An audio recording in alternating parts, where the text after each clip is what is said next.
And so in amazing fashion, Dan Salvato has somehow managed to create a replay system from assembly level code. We're getting replays faster than Riot can get replays for League. And so Dan Salvato released a video recently explaining that he discovered with 20XX, the tournament edition, that you could save replays.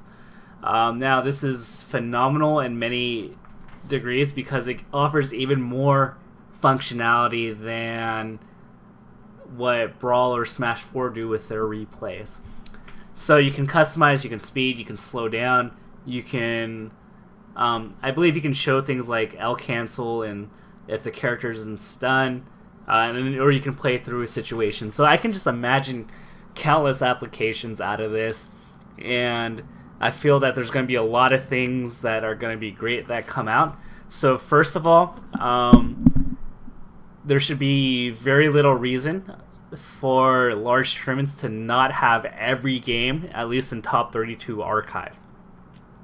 I imagine that because the price is so cheap, that any reputable TO that is going to go with the 20XX Tournament Edition route, that they're going to put that memory card in every GameCube or Wii, and they're going to just log every match. And so for people like me that want to do Tafo stats or record data, this is just a game changer. Now, because when you look at top 32 or top 64 of Nationals, the only thing we really get is set count, and sometimes we don't even get that. We just get who the winner is, but now we can tell who the characters are, what the stages were, and so we get the whole shebang. And if we can somehow automate this process, then this is just going to expand the world of just Smash stats. Of course, you know, I'm like one of the most people that are heavily interested in this, but you know, we could take this a step further in terms of the viewership experience, where if somehow we can connect those 20XX tournament editions to an online database or a lobby or a client of some sorts,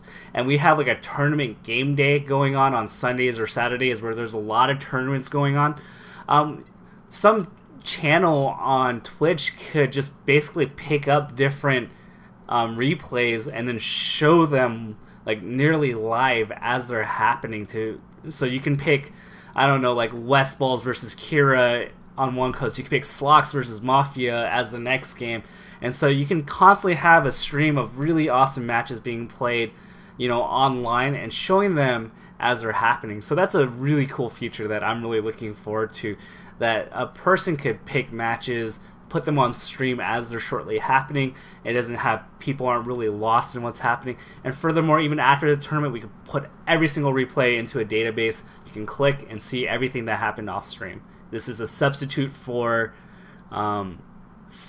bringing laptops and AverMedias and all these capture cards. We don't need those. We just need the memory cards. And so that's actually really huge.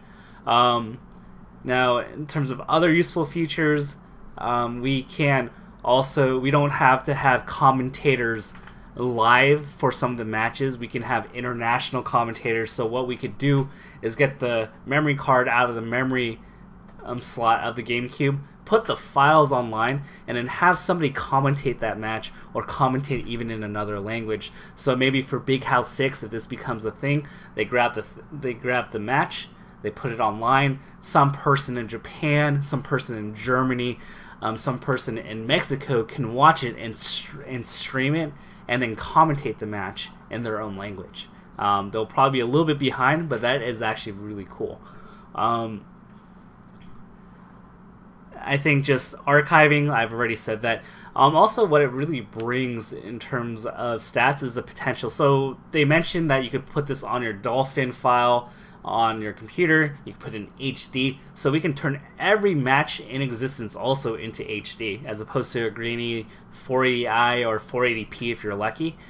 And Fizzy also worked on an app to collect data from individual games. So what he could do is put the game replay on his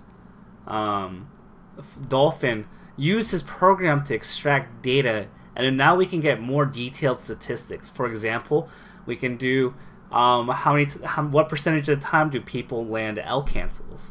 What percentage of the time do people have center stage? What percentage of the time do they miss a combo or let their opponents free?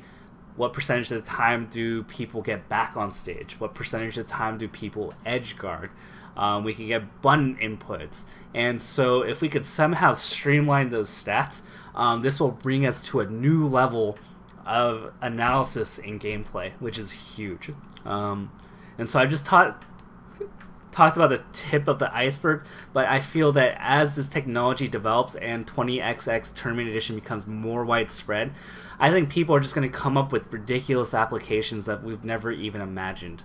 So I'm really excited for replays. I think that there's going to be a lot of things that develop, and I don't even know what's going to happen in 2016, 2017, in terms of just the level of play improving.